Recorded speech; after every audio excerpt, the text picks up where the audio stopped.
Hey, what's up everybody? It's George here and we're back with another video. Now today's video is build video number 9 in the Goblin 500 series. Today we're going to be doing chapter 13 in the book, which is installing the flybarless unit and the mounting plate. This is really the last section that deals with the frames. The remaining 3 sections deal with the tail, and I'm going to go ahead and get everything ready to start setting up the electronics without the tail, because it's going to be a lot easier to move around. That's a good suggestion by Bert, and I'm going to go ahead and follow that. Let's go ahead and take a look at my setup. The first thing we see is I have the manual and a pen in case I need to take any notes. I also have printed out the Spectrum AR-7200BX manual, and it's a good thing I printed it out and read it, because I found that on a 500 class heli you have to have a satellite receiver, and for use with this you can only use a DSM-X. DSM-2 won't work with that, so that's something to remember. So I went out and I picked one up, no big deal. The tools that I'm going to be using for this section, long nose, needle nose pliers for pulling the wire ties through the frames, a pair of side cutters for cutting off those excess wire tie, a 2mm driver, and a silver Sharpie, and I use that to mark the ends of the servos so that I know which one they are when I plug it into the receiver. Let's move on to what I'm going to be using. We'll start off, I have the AR-7200, have a mounting pad for it, have my binding plug because I know I'm going to need that. I have the satellite receiver and a mounting pad for the satellite receiver. I have the wire that connects the satellite receiver to the main receiver.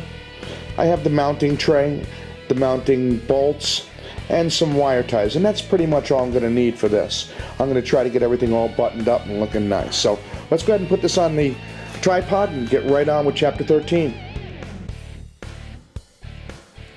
Okay, we're ready to get started, and in this chapter we're going to be installing the flybarless controller, and I'm going to go ahead and button everything down too. So I'm going to go ahead and start with marking the servo leads.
Okay, well, there you have it.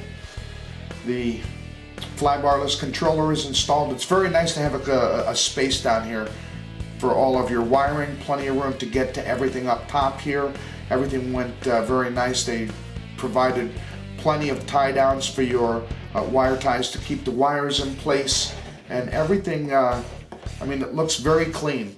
I did put a little piece of felt or Velcro around the connector here so it didn't bite into the motor wires, but other than that, everything is exactly as it should be. Now what I'm going to be doing from here is I'm going to go ahead and set up all the electronics. While I'm doing that, I'm going to go ahead and go on to the next chapter, which is starting on the tail. I'll be doing the electronics, probably a different video series, but I'm just going to go ahead and work on it in the background for right now. So that's pretty much it for this video. Thanks for watching.